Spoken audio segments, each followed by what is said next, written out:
Congress officially introduces articles of impeachment against the president. Good evening. This is CTV News for Tuesday, December 10th. I'm Patricia Vallone. And I'm Danielle Irby. Thanks for joining us. House Democratic leaders have formally called for President Donald Trump's removal from office. Intelligence Committee Chairman Adam Schiff laid out the reasons Mr. Trump is charged with violating the Constitution, abusing his power, and obstructing Congress in their investigation. We stand here today because the president's continuing abuse of his power has left us no choice. To do nothing would make ourselves complicit in the president's abuse of his high office, the public trust, and our national security. The president's misconduct is as simple and as terrible as this. President Trump solicited a foreign nation, Ukraine, to publicly announce investigations into his opponent and a baseless conspiracy theory promoted by Russia to help his re-election campaign. Speaker Pelosi, Adam Schiff, and her counterparts have been abusing the power of impeachment because they're afraid Donald Trump will get reelected on his own. The American people should be the ones that decide who the president is, not Nancy Pelosi or Adam Schiff, because they disagree with the results of the 2016 election.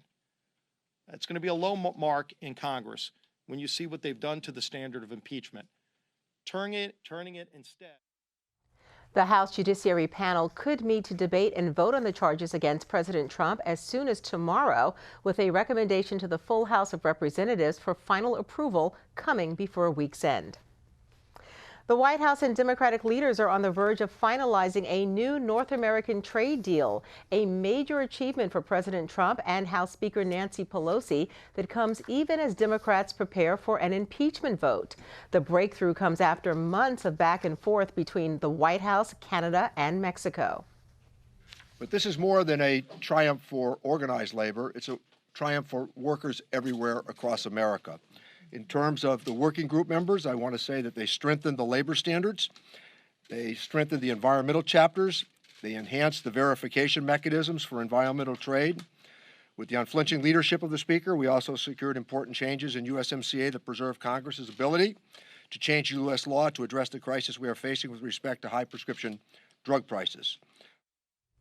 Trump has said replacing the 1994 North American Free Trade Agreement is a top priority of his presidency, promising that it will bring manufacturing jobs back to the United States. Meantime, Maryland Governor Larry Hogan applauds the agreement, saying, quote, "The bipartisan deal struck by Congress and the administration is a fair and flexible agreement with our closest trading partners." We now know the identity of the woman who was killed when her car struck the University Park home of former Delegate Justin Ross early Monday morning. 30-year-old Jennifer Sorto of Woodbridge, Virginia, died after her car struck an unoccupied parked car, skidded sideways, and flipped over before striking Ross's house in the 7100 block of College Heights Drive. Police say the incident began when they observed Sorto not wearing a seatbelt in a red SUV in the area of Adelphi Road and Van Buren Street. She allegedly fled. Minutes later, she crashed her SUV and it was located. Sorto was pronounced dead on the scene. 6 Maryland public schools are named Blue Ribbon honorees, including one in the D.C. area. Lucy Barnsley Elementary School in Montgomery County is among one of the top performing schools, placing in the top 15% based on state assessments in math and English. 5 other schools from Allegheny, Baltimore, Carroll, Howard, and Queen Anne's counties were named as honorees. Each will receive a monetary prize, office supplies, and interactive technology. In your Maryland Blue Ribbon schools have all kinds of innovative programs, parent, community engagement. We see that this is a hallmark in your schools. There are also schools that emphasize positive behaviors, student mentoring, after-school programs, STEM, the arts, and programs that help the communities and families in need. A dinner will be held in Annapolis on March 2nd to honor the winning schools. Police rushed to the Basilica of the National Shrine in D.C. for a stabbing incident this morning. As authorities arrived, they found a woman had been struck by a vehicle, then located a man inside who was stabbed multiple times. The suspect fled to a nearby home and barricaded himself for a short time before surrendering.